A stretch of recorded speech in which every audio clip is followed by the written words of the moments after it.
Linda berperan sebagai dokter. Saya Dewa Gasya Putri berperan sebagai pasien. Saya Afifa Nuraini berperan sebagai konselor. Saya Agnia Nabila sebagai narator.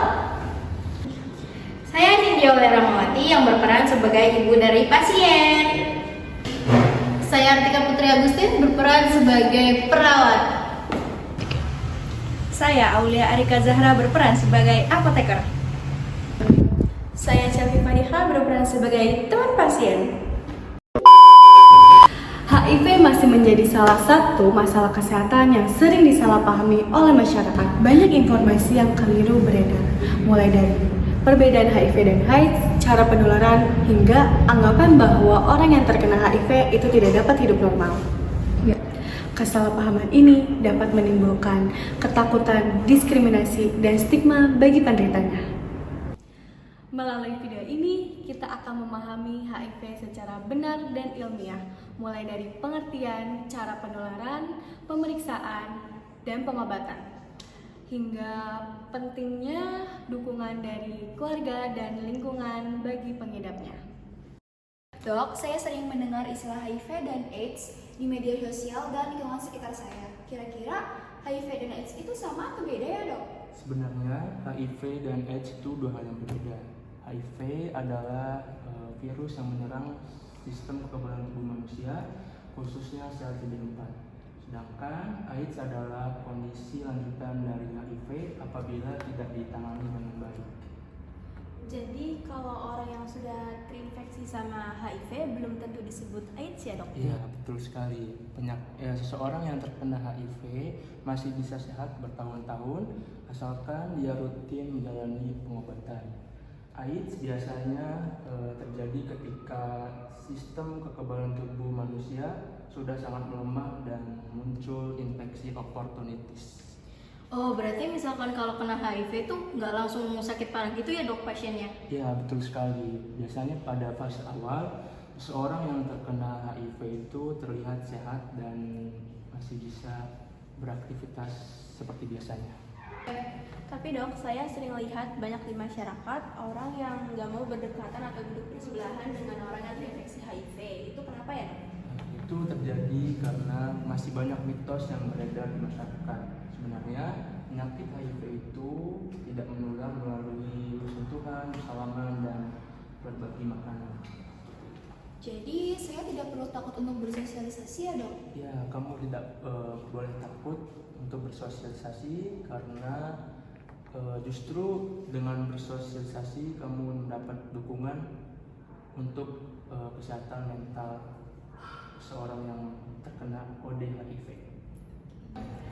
Sebelum lanjut ke ruang pemeriksaan, penting untuk mengetahui bagaimana HIV itu bisa menular biar tidak terjadi salah paham lagi. HIV itu bisa menular melalui cairan tubuh tertentu seperti darah, cairan sperma, cairan vagina, dan ASI. Penularan ini bisa melalui hubungan seksual secara beresiko, terus jarum suntik bersamaan, terus transfusi darah secara tidak aman, dan dari ibu ke bayi. Kalau keringat dan air mata gitu bisa nular juga nggak ya? Tidak, itu tidak bisa menularkan HIV.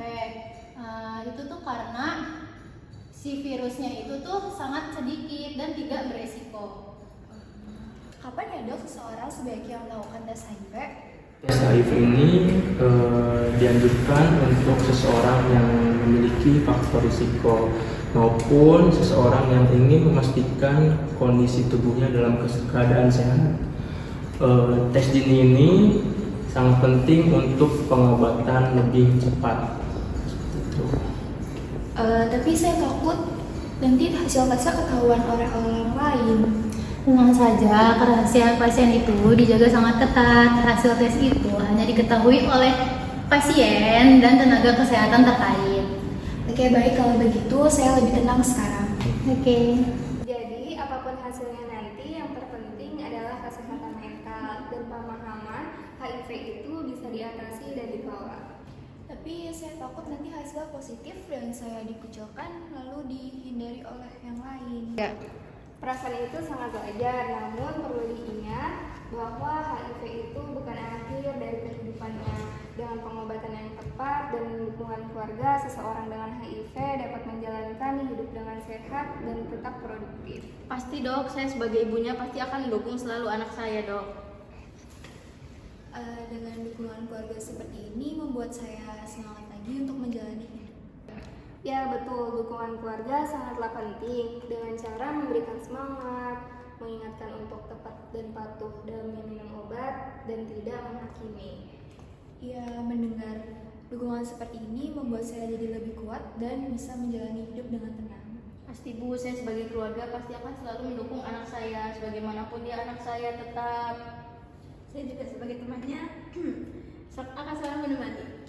Ya, makasih ya Bu. Dok, apakah HIV bisa disembuhkan dengan obat? Sampai saat ini HIV belum bisa disembuhkan, tetapi masih bisa dikendalikan dengan terapi antiretroviral.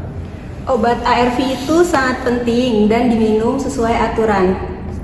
Kalau semisal saya lupa minum obatnya gimana ya? Itu bisa menyebabkan virus berkembang kembali dan obat kurang efektif, dan kepatuhan minum obat itu sangat penting. Dok, berarti kalau orang yang terkena HIV itu masih bisa beraktivitas dengan normal ya dok? Tentu saja dengan pengobatan secara teratur dan gaya hidup sehat. Kualitas hidup ODA HIV akan tetap terjaga. Oke, baik, terima kasih. Terima kasih ya dok. HIV bukanlah akhir dari kehidupan. Dengan pemeriksaan dini, pengobatan antiretroviral secara teratur, dan dukungan dari keluarga serta lingkungan sekitar, orang yang mengidap HIV dapat hidup sehat, bekerja, dan beraktivitas seperti orang lain pada umumnya. Mari kita hentikan stigma dan diskriminasi, karena yang kita lawan bukanlah orangnya, melainkan ketidaktahuan tentang HIV.